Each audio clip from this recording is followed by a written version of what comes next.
Assalamualaikum warahmatullahi wabarakatuh. Kami dari kelompok 3 kelas 7A PGSD Universitas Muhammadiyah Malang akan menjelaskan kesenian ludruk dalam pertemuan kali ini. Kami beranggotakan 6 orang. Yang pertama ada Kurota Ayun Sania NIM 005, Ratna Dewi NIM 006, Rerin Melani dengan NIM 014, Ervina dengan NIM 018, Tia Diana dengan NIM 039, dan yang terakhir Reni Dwi dengan NIM 041. Di sini saya akan menjelaskan poin pertama, yaitu tentang pengertian ludruk. Ludruk merupakan sebuah kesenian yang berasal dari Jawa Timur. Ludruk biasanya mengambil cerita tentang kehidupan rakyat sehari-hari ataupun cerita pahlawan. Ludruk juga biasanya diawali dengan tarian remo atau parikan. Tidak hanya itu, biasanya ludruk juga diselingi dengan lawakan-lawakan. Ludruk diiringi dengan gamelan sebagai musiknya. Nah, memasuki pembahasan yang kedua, yaitu macam-macam ludruk. Macam-macam ludruk terbagi menjadi 2. Yang pertama, cerita pakem. Cerita pakem merupakan cerita yang mengenai tokoh-tokoh yang terkemuka yang ada di Jawa Timur. Contohnya Cak Sakera dan Sarif Tambak Yoso. Nah, macam yang kedua yaitu cerita fantasi. Cerita fantasi merupakan cerita karangan tertentu yang biasanya mengenai kehidupan masyarakat sehari-hari atau yang terjadi saat ini, contohnya virus corona ataupun yang lainnya. Dari beberapa macam ludruk, terdapat bahasa ludruk yang menjadi ciri khas kesenian ludruk. Bahasa yang digunakan saat pertunjukan ludruk menggunakan bahasa Jawa Surabayaan yang ringan sehingga dapat mudah ditangkap dan dikemas dengan lawakan atau dagelan. Selanjutnya yaitu fungsi ludruk dibagi menjadi 2. Yang pertama fungsi primer, kedua fungsi sekunder. Fungsi primer yang pertama bersifat ritual, kedua bersifat estetis atau tontonan, ketiga sebagai hiburan. Fungsi sekunder yang pertama sebagai alat pendidikan masyarakat, kedua sebagai alat penebal perasaan solidaritas, ketiga sebagai alat yang memungkinkan seseorang dapat bertindak bijaksana sesuai dengan kedudukan dan kekuasaan terhadap orang yang menyeleweng. Keempat, sebagai alat untuk proses hal-hal yang berkaitan dengan ketidakadilan yang terjadi di masyarakat. Kelima, pengendalian terhadap pelanggaran norma-norma yang berlaku pada masyarakat. Adapun alat musik yang digunakan saat pertunjukan ludruk, yang pertama gong, kedua kenong, ketiga gambang gender, keempat siter, kelima saron, dan yang terakhir yaitu seruling. Selain alat musik yang digunakan dalam pementasan kesenian ludruk, ada juga contoh kesenian ludruk, salah satunya yaitu Cak Durasim Sang Pahlawan. Cerita Cak Durasim Sang Pahlawan yang menularkan semangat patriotisme pada generasi muda dengan adanya pementasan ludruk. Jadi, kesenian ludruk Cak Durasim Sang Pahlawan ini menceritakan semangat perjuangan dalam melawan penjajahan pada saat itu. Melalui pementasan kesenian ludruk ini memotivasi jiwa semangat para pemuda untuk tetap mempertahankan Indonesia dalam masa penjajahan Jepang pada saat itu.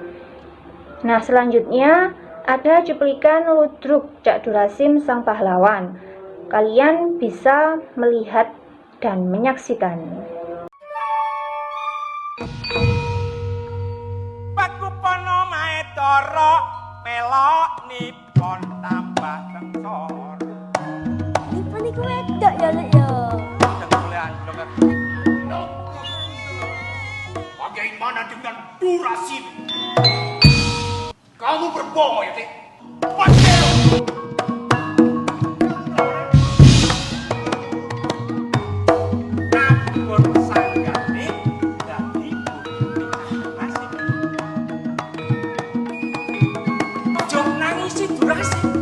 wani sono. Bangsane awake dhewe sing mulai biyen dijajah barek wong liya. Nah, adapun ringkasan cerita Cak Durasim Sang Pahlawan. Gondo Durasim atau lebih dikenal dengan sebutan Cak Durasim merupakan ikon kesenian kota Surabaya, khususnya pertunjukan teater khas kota pahlawan, yaitu kesenian ludruk. Cak Durasim merupakan seniman sekaligus pejuang yang giat membakar semangat warga dalam mengusir penjajah saat tentara Jepang menguasai Surabaya pada tahun 1942. Cak Durasim bersama kelompoknya memanfaatkan ludruk sebagai media syiar perjuangannya untuk menyemangati arek-arek Surabaya dalam mengusir penjajah. Selanjutnya ada nilai-nilai karakter yang dapat diambil dari cerita Cak Durasim Sang Pahlawan, yaitu ada 4. Yang pertama, semangat pantang menyerah dalam mempertahankan Indonesia dari penjajahan Jepang pada saat itu. Yang kedua, peduli terhadap orang lain akan kesejahteraan masyarakat. Yang ketiga, tanggung jawab dalam membela tanah air dari penjajahan Jepang melalui kesenian ludruk. Yang keempat, memunculkan jiwa kepahlawan untuk terus mempertahankan kesenian ludruk yang telah diwariskan oleh Cak Durasim. Selanjutnya yaitu adapun ciri-ciri khas ludruk yang terbagi menjadi 9 poin. Yang pertama, ludruk tidak menggunakan naskah. Jadi, kekuatan ludruk berdasarkan improvisasi dari setiap lakon atau pemain. Yang kedua, terdapat lantunan kidungan jula-juli, baik pada tari remo, tari bedayan, dagelan, dan cerita. Nah, yang dimaksud dengan kidungan jula-juli ini merupakan sastra lisan yang sudah ada sejak zaman dahulu dan diwariskan secara turun-temurun, berbentuk seperti pantun jenaka yang berisi sindiran, kritikan, maupun nasihat. Yang ketiga, iringan musik berupa gamelan berlaras senro atau pelok. Yang keempat, pertunjukan dibuka dengan tari ngeremo. Yang kelima, terdapat adegan bedayan. Yang dimaksud dengan bedayan ini yaitu berjoget ringan dengan melantunkan kidungan jula-juli. Yang keenam, terdapat sajian atau adegan lawa atau dagelan. Yang ketujuh, terdapat selingan parodi. Yang kedelapan, cerita ludruk diambil dari cerita keseharian rakyat, cerita sejarah, dan merupakan ekspresi kehidupan sehari-hari. Yang 9, bahasa dapat berupa bahasa Jawa atau ngetanan, Madura, dan Indonesia. Selanjutnya, kidungan dalam kesenian ludruk. Kidungan atau kidung mempunyai arti dalam bahasa Jawa adalah tembang dengan dialog Jawa Timur. Isinya berupa sindiran dan nasihat, dilantunkan oleh para pemain ludruk mulai dari penari sampai pelawak. Jadi, ludruk seperti pantun berbahasa Jawa atau disebut dengan parikan dengan mengikuti iringan gending gamelan. Nah, berikut ini kalian bisa melihat contoh kidungan dari Cak Kartolo. Selamat menyaksikan. Nek wis ngerti peraturan ayo dipatuhi, duwenono kegesan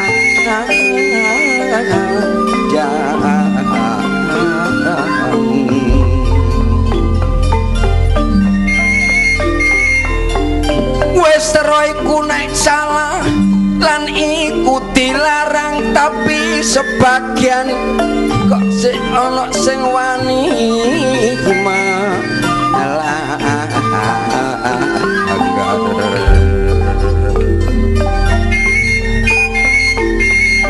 Beda pendapat iku wis wajar, ojo sampe nimbolno ya kekagahan.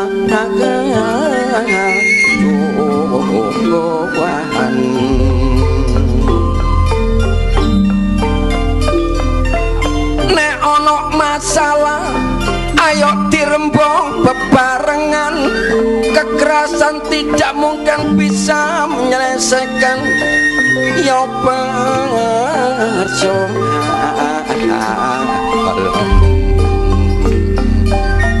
Adapun pesan yang disampaikan dari kidungan Cak Kartolo yaitu ada 2. Yang pertama, memiliki kesadaran untuk mematuhi peraturan.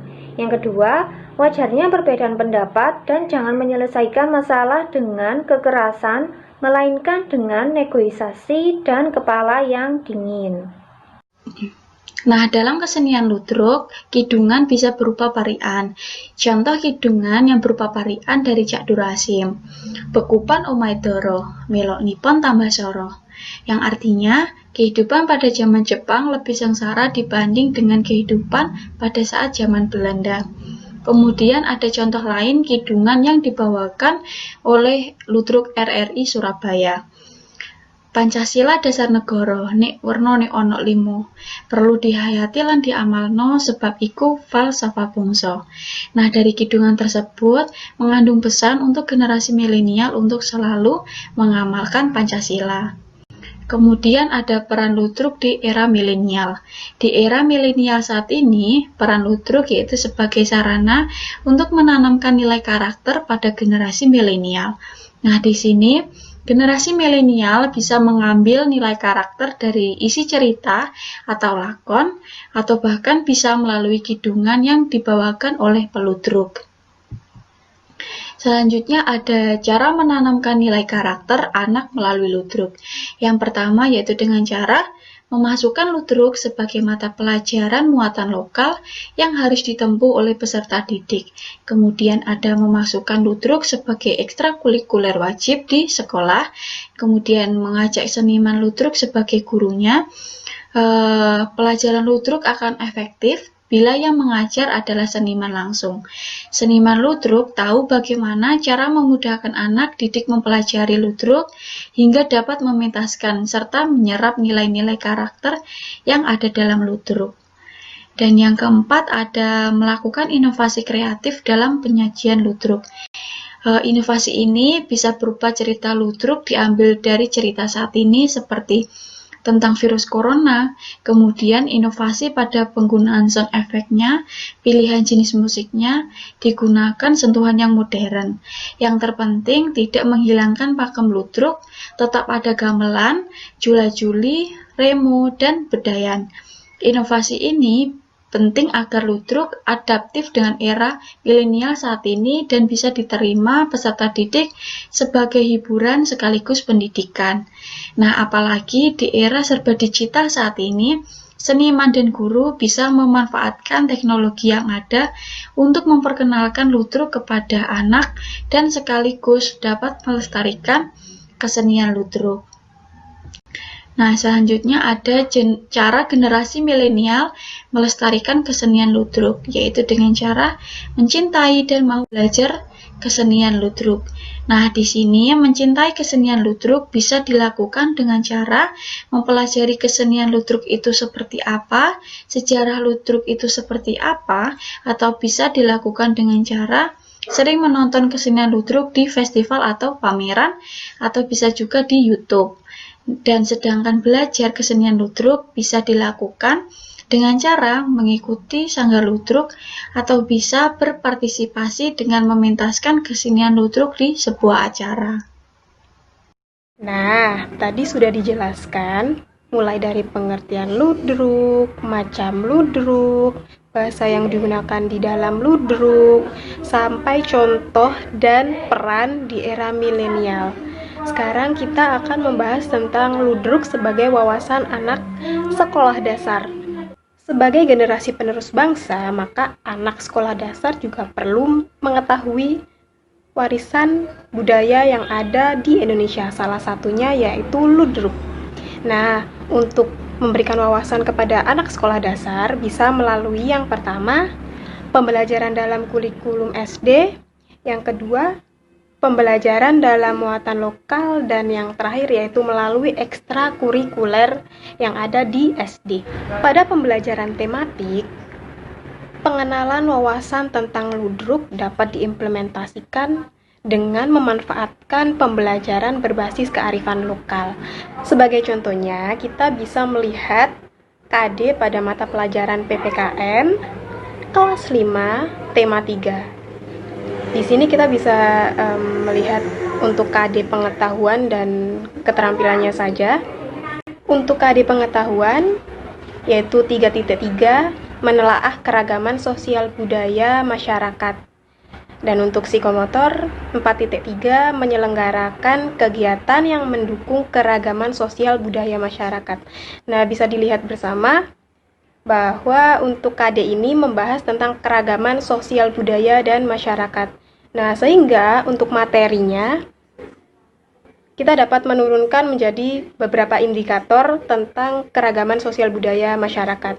Di sini bisa kita lihat bersama bahwa KD tersebut membahas tentang keragaman sosial budaya, di mana keragaman sosial budaya terdiri dari yang pertama, keragaman suku bangsa, yang kedua yaitu keragaman bahasa, yang ketiga, keragaman pakaian adat tradisional, yang kelima, keragaman senjata tradisional, dan yang terakhir yaitu keragaman kebudayaan dan kesenian, bisa berupa lagu daerah, seni pertunjukan, dan lain sebagainya. Nah, dari KD tersebut, kita dapat menyelipkan sedikit tentang keragaman budaya di Indonesia, salah satunya yaitu kesenian yang ada di Indonesia. Nah, kita bisa menyelipkan sedikit wawasan tentang ludruk. Seorang pendidik atau guru dapat menjelaskan tentang pengertian ludruk, kemudian ciri khas yang dimiliki ludruk, kemudian asal dari ludruk, dan juga bahasa yang digunakan dalam pertunjukan seni ludruk.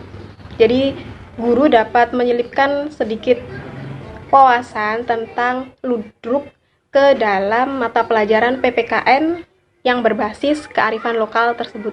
Karena tadi kan KD PPKN tersebut membahas tentang keragaman sosial budaya di Indonesia. Nah, kita dapat menyelipkan wawasan atau materi yang berhubungan dengan keragaman sosial budaya, contohnya yaitu kesenian ludruk. Selanjutnya yaitu pada pembelajaran seni budaya dan prakarya SD atau yang biasa kita sebut sebagai SBDP. Jadi pada mata pelajaran ini KD khusus untuk membahas tentang kesenian ludruk, atau ludruk itu kan termasuk seni teater atau seni peran. Nah, di sini tidak ada KD khusus yang membahas tentang seni teater atau drama dalam kurikulum SD. Namun, di dalam KD SBDP terdapat KD seni musik dan juga seni tari. Nah, kita bisa menyelipkan wawasan tentang ludruk pada KD-KD seni musik dan juga seni tari tersebut. Mengapa kita bisa memasukkan atau memberikan wawasan tentang ludruk pada KD seni musik dan juga seni tari? Karena di dalam kesenian ludruk pada awal pertunjukan terdapat penari dan biasanya diperankan oleh satu orang, dia menari remo. Dan kemudian setelah tarian tersebut dilakukan, ada berupa senandung-senandung yang tadi sudah dijelaskan di atas berupa kidungan. Nah, di dalam tarian remo tersebut pasti ada iringan musik, dan juga kidungan tersebut juga ada iringan musik dari gamelan Jawa yang tadi juga sudah disebutkan beberapa alat musiknya.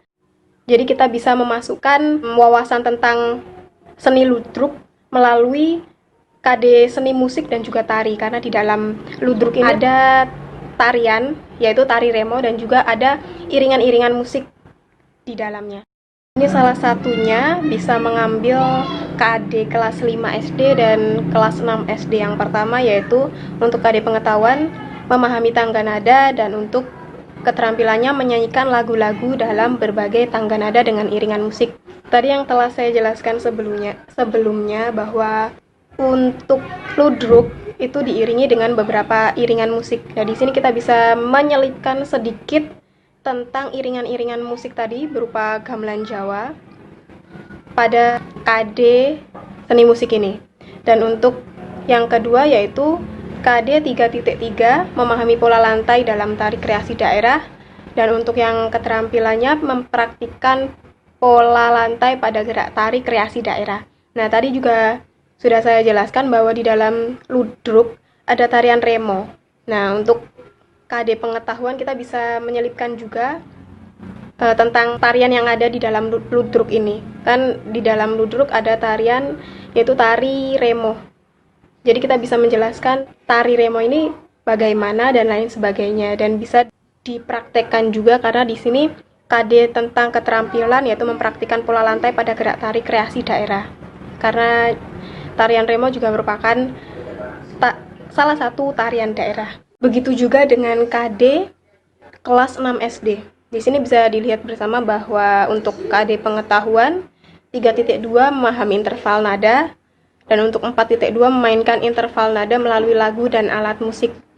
Untuk ludruk juga ada alat musik yang dimainkan, tadi sudah dijelaskan sebelumnya. Jadi kita bisa mengenalkan alat-alat musik yang dimainkan pada saat pertunjukan ludruk melalui KD ini sebagai wawasan untuk anak SD. Dan selanjutnya untuk KD 4.3 memahami penampilan tari kreasi, dan yang keterampilan menampilkan tari kreasi daerah. Sama seperti yang kelas 5 tadi, kita bisa mengenalkan tarian kreasi para pemain ludruk pada siswa kelas 6 SD ini. Seperti itu. Selanjutnya, pengenalan ludruk dalam pembelajaran seni dapat melalui muatan lokal bahasa Jawa. Mengapa menggunakan muatan lokal bahasa Jawa?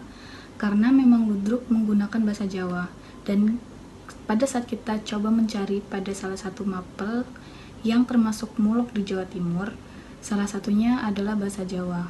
Kemudian, saat menganalisa KD di dalamnya, ternyata ada yang sesuai jika kita memasukkan wawasan tentang ludruk tersebut. Nah, ludruk sendiri merupakan salah satu seni teater yang lebih rincinya termasuk kategori drama musikal. Ternyata di dalam KD bahasa Jawa terdapat KD yang membahas tentang teks drama yang di dalamnya terdapat tata krama. Bisa kita lihat di KD kelas 4 3.2 mengenal, memahami, dan mengidentifikasi teks dialog, teks cerita, dan teks drama dengan tata krama. Nah, jadi kita bisa menggunakan ludruk sebagai salah satu cara untuk mendidik atau memasukkan pendidikan karakter ke dalamnya. Selanjutnya ada KD keterampilan 4.2, yaitu melakukan dialog, bermain peran, bercerita dengan tata krama. Nah, KD tersebut juga sangat sesuai dengan wawasan ludruk jika kita masukkan ke dalamnya. Jadi siswa SD bisa kita pancing menggunakan wawasan ludruk untuk KD 4.2 tersebut. Selanjutnya, pada KD kelas 6 juga terdapat paribasan dan cangkriman. Di sini kita bisa lihat KD 3.3 mengenal, memahami, dan mengidentifikasi teks lisan dan tulis berbahasa daerah yang memuat ungkapan tradisional, paribasan, bebasan, saloka. Dan 3.4 mengenal, memahami, dan mengidentifikasi teks lisan dan tulis berbahasa daerah yang memuat cangkriman atau tebak-tebakan. Nah, jadi di dalam dialog ludruk sendiri memang terdapat paribasan dan cangkriman. Jadi sangat sesuai dengan KD-KD tersebut.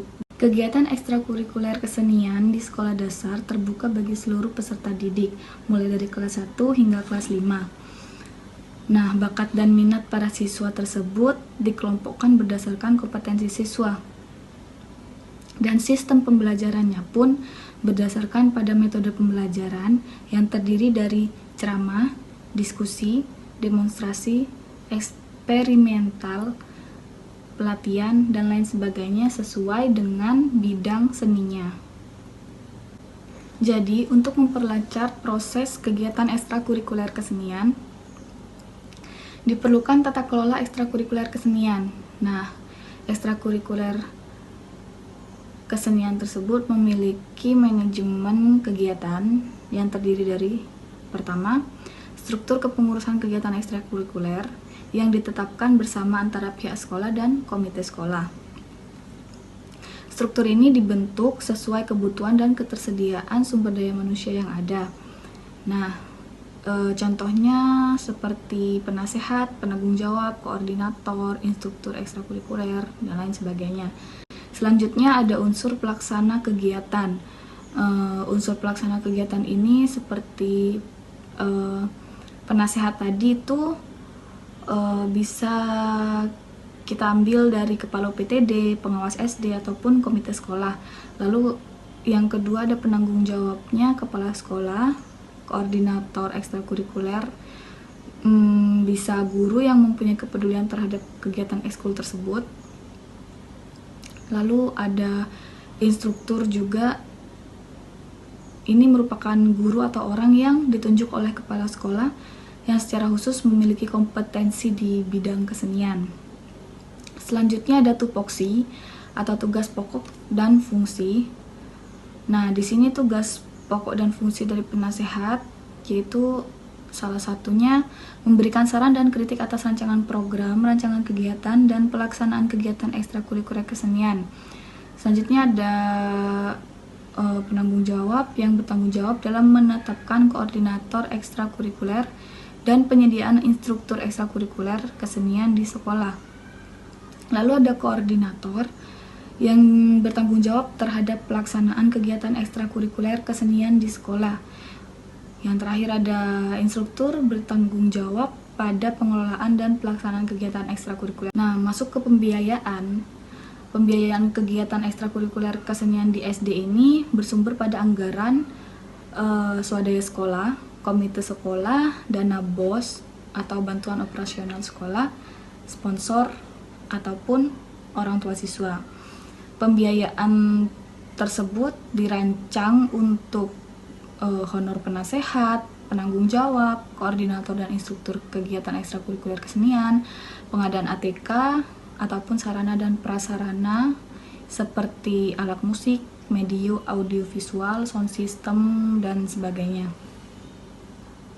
Lalu untuk jadwal pelaksanaannya sendiri, penjadwalan kegiatan ekstrakurikuler kesenian ini dirancang pada awal tahun, awal semester oleh kepala sekolah dan koordinator.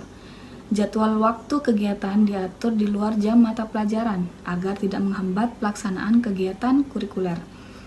Kegiatan ekskul ini dilaksanakan 1 minggu sekali dengan durasi 1-2 jam. Dalam 1 semester dilaksanakan maksimal 18 kali pertemuan. Lalu kemudian ada mekanisme penetapan kegiatan ekskul kesenian. Jadi di sini mekanismenya sekolah bersama-sama dengan pihak komite sekolah menentukan dan menetapkan bentuk ekskul kesenian yang akan diselenggarakan. Mekanismenya itu juga harus mempertimbangkan beberapa hal seperti kesesuaian kurikulum, perkembangan ranah kognitif, afektif, psikomotor dari peserta didik, lalu ada kesesuaian minat dan bakat dari peserta didik, sarana dan prasarana yang tersedia, lalu ketersediaan sumber daya manusia, dan ketersediaan dan kecukupan dana. Berdasarkan beberapa pertimbangan tersebut, sekolah bisa menetapkan kegiatan ekskul kesenian melalui rapat bersama dengan komite sekolah. Selanjutnya ada perencanaan kegiatan. Rencana kegiatan ekstrakurikuler kesenian merupakan tahapan kegiatan yang disusun dan dilaksanakan untuk 1 tahun pelajaran. Rencana kegiatan ekstrakurikuler kesenian ini merupakan bagian dari rencana kerja sekolah atau RKS ataupun rencana kerja dan anggaran sekolah atau RKAS. Lalu ada pelaksanaan kegiatan, yakni pendidik atau tenaga kependidikan yang mempunyai kemampuan dan kewenangan pada substansi kegiatan ekskul. Pelaksanaan kegiatan ini terdiri dari ketersediaan sarana dan prasarana, ketersediaan instruktur, dan ketersediaan program. Dan yang terakhir ada monitoring dan evaluasi kegiatan. Monitoring dan evaluasi sendiri adalah suatu kegiatan yang dilakukan dalam rangka pengawasan, pengontrolan, atau pengendalian terhadap sebuah objek. Dalam hal ini adalah penyusunan rencana kegiatan ekstrakurikuler kesenian.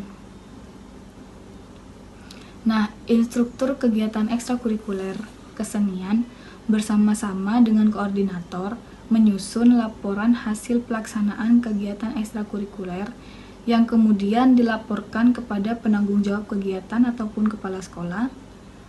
Nah, laporan ini kemudian akan menjadi laporan kegiatan sekolah yang dipertanggungjawabkan kepada kepala UPTD, pengawas SD, komite sekolah, dan orang tua siswa.